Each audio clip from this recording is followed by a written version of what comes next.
सभी को नमस्कार।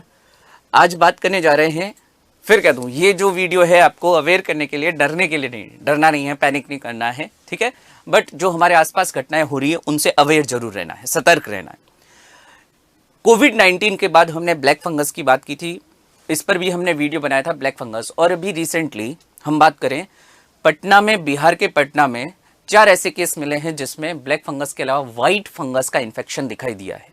तो व्हाइट फंगस क्या है, कैसे इसका इन्फेक्शन होता है, क्या इसके लक्षण होते हैं, कैसे हमें इसका इलाज करना और कैसे हमें इससे बचाव करना है, इस वीडियो में इन सभी की बात करेंगे। तो इस वीडियो के अंत तक साथ में बने रहें और जान सकते हैं कि क्या है व्हाइट फंगस। जितनी भी उपलब्ध जानकारियां उसके आधार पर हम बात करने वाले हैं। कोविड-19 में जब हमने बात की, कोविड-19 से जो रिकवर हो रहे थे उन व्यक्तियों में हमने ब्लैक फंगस की बात की। ब्लैक फंगस सामान्यतः हम देखते हैं जिनमें इम्यूनिटी कॉम्प्रोमाइज्ड हो, यानी जिनकी रोग प्रतिरोधक क्षमता कहीं ना कहीं कम हो रही हो, डायबिटीज जैसी कोई क्रॉनिक डिजीज वगैरह भी हो, तो ऐसे व्यक्ति उस खतरे पर थे। जरूरी नहीं है कि सबको ही होगा ब्लैक फंगस। फिर बता दूं, व्हाइट फंगस के साथ भी ऐसा ही है। जिस तरह से जो रोगी हम कह सकते हैं ब्लैक फंगस में मिले, वैसे ही इस व्हाइट फंगस में भी ऐसे ही जो क्लास थी, जैसे डायबिटीज से पीड़ित व्यक्ति या जो कोरोना से रिकवर कर रहे हैं, या रिसेंटली किसी में अगर किडनी ट्रांसप्लांटेशन जैसी कोई भी ऑर्गन ट्रांसप्लांटेशन होता है, तो ऐसे व्यक्तियों में ऑलरेडी उनकी क्या होती है, रोग प्रतिरोधक क्षमता कॉम्प्रोमाइज्ड होती है, थोड़ी कम होती है।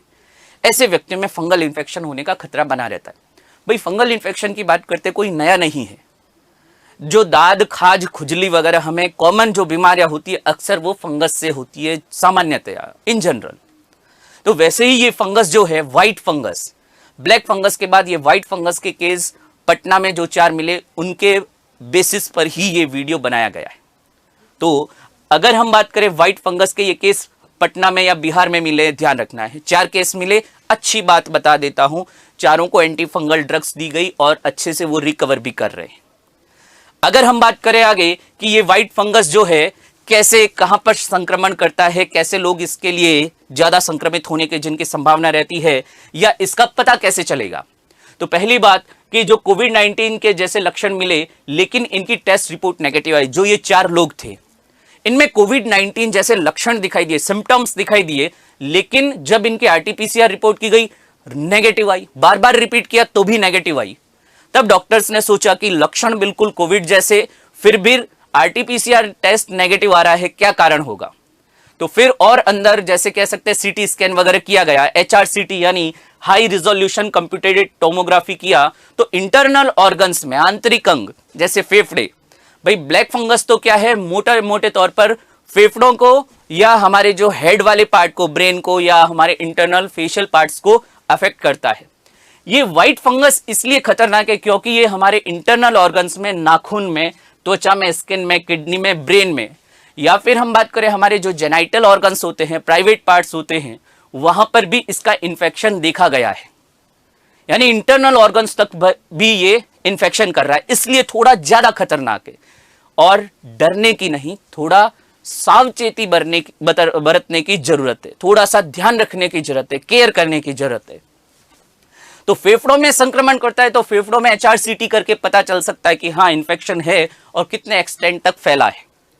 फिर अगर हम बात करें इस व्हाइट फंगस की कि ऐसे कौन से व्यक्ति हैं, तो जो लो इम्यूनिटी वाले व्यक्ति रिस्क पर, सेम वही जो हमने ब्लैक फंगस में भी पिछले वीडियो में बात की थी, ऐसे व्यक्ति जिनमें इम्यूनिटी कॉम्प्रोमाइज्ड है, या किसी इंफेक्शन से अभी गुजरे हैं, या स्टेरॉइड का सेवन लंबे समय तक किया है, वही ब्लैक फंगस वाली बात।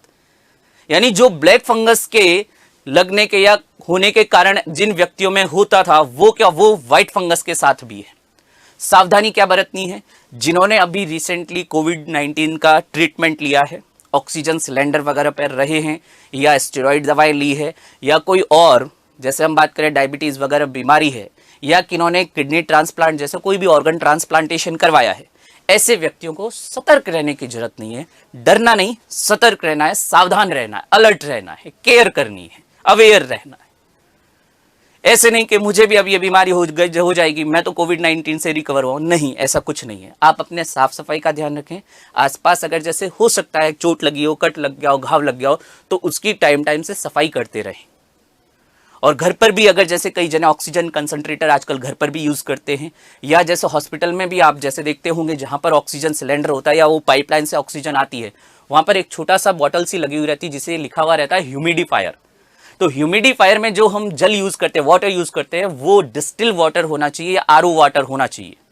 नॉर्मल वाटर वहाँ यूज़ नहीं करना है और उस वाटर को भी लगातार टाइम से चेंज करना होता है। तो ये कुछ ऐसे कारण होते हैं जिनके कारण चाहे ब्लैक फंगस हो चाहे व्हाइट फंगस ये फैलते हैं। इलाज की बात करें तो एंटी फंगल ड्रग्स, वो जो 4 केस आए उनको एंटी फंगल ड्रग्स से रिकवर भी किया गया है। तो डरने की जरूरत नहीं है। ऐसा कई बार आता है, कई बार हम सोचते हैं यार कोविड-19 से तो निपटे नहीं, ये ब्लैक फंगस आ गया, और ब्लैक फंगस तो छोड़ो अब तो व्हाइट भी आ गया। तो डरने की जरूरत नहीं है, थोड़ा सा सावधान रहने की जरूरत है। और सबसे लास्ट में बता दूं, जैसे ही ऐसा कुछ लगता है, किसी को लक्षण लगे, तुरंत डॉक्टर की सलाह लें, तुरंत, ताकि समय रहते इस जो इन्फेक्शन को रोका जा सके। तो ये वीडियो ज़्यादा से ज़्यादा आप अपने परिवारजनों के साथ, दोस्तों के साथ या अन्य व्यक्तियों के साथ शेयर करें ताकि अवेयरनेस फैलाई जा सके। डर और पैनिक क्रिएट नहीं करना है, डरना नहीं है, सावधान रहना है, सतर्क रहना है। आपके स्वास्थ्य की उत्तम कामनाओं के साथ मैं डॉक्टर प्रकाश राज पुरोहित उम्मीद करता हूं आप अपने घर पर रहेंगे, सुरक्षित रहेंगे। आप सुरक्षित रहें, देश को सुरक्षित रखें। Thank you very much.